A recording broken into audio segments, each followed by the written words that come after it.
একদিন বাদশাহ হারুন আর রশিদ তার সালতানাতের মহলের মধ্যে বসেছিলেন। অত্যন্ত গরমের কারণে তার প্রচন্ড পরিমাণে পানি পিপাসা লাগলো। তখন সে মহলের কর্মরত লোকদেরকে বললেন, দ্রুত আমার জন্য ঠান্ডা পানি নিয়ে আসো। বাদশাহর হুকুম দেওয়ার কিছুক্ষণের মধ্যেই স্বর্ণের পেয়ালায় করে তার জন্য পানি নিয়ে আসা হলো। বাদশাহ সেই স্বর্ণের পেয়ালা হাতে নিয়ে পানি মুখে দেবে, এমন সময় তার পাশে বসে থাকা একজন বৃদ্ধ বুজুর্গ বলে উঠল, মহামান্বিত বাদশাহ, পানি পান করার আগে আমার একটা কথা শুনেন। বাদশাহ পানির পেয়ালা মুখের কাছ থেকে নিচে নামিয়ে বললেন, আচ্ছা ঠিক আছে বলেন। তখন সেই বুজুর্গ আলেম বলতে লাগলেন, বাদশাহ ধরেন একদিন হঠাৎ করে আপনার পানি পিপাসায় গলা শুকিয়ে গেল, আপনি তৃষ্ণার্ত হয়ে মৃত্যুর মুখে উপনীত হলেন, কিন্তু দুঃখের বিষয় তখন সারা পৃথিবীর কোন জায়গায় পানি নাই, শুধুমাত্র একজন লোকের হাতে এক পেয়ালা পানি আছে। মহামান্বিত বাদশাহ, ওই এক পেয়ালা পানি আপনি কত মূল্য দিয়ে কিনবেন? দরবেশের এই কথা শুনে বাদশাহ হারুন আর রশিদ বললেন, হুজুর ওই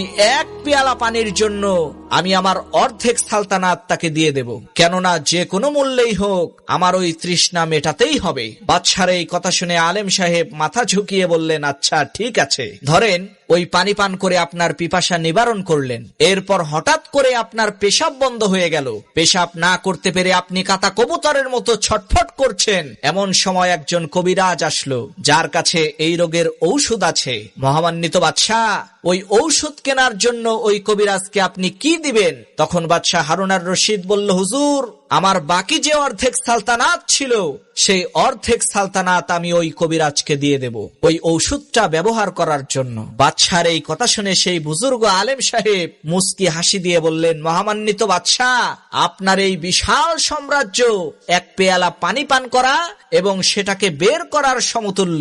তাহলে চিন্তা করে দেখেন, আল্লাহ তাআলা আপনাকে জীবনে হাজারো লাখো বার পানি পান করিয়েছে, আল্লাহ তাআলার কত নিয়ামত আপনি ব্যবহার করেছেন। তাহলে একটু ভেবে দেখেন আল্লাহ তাআলার নিয়ামতের মূল্য কত।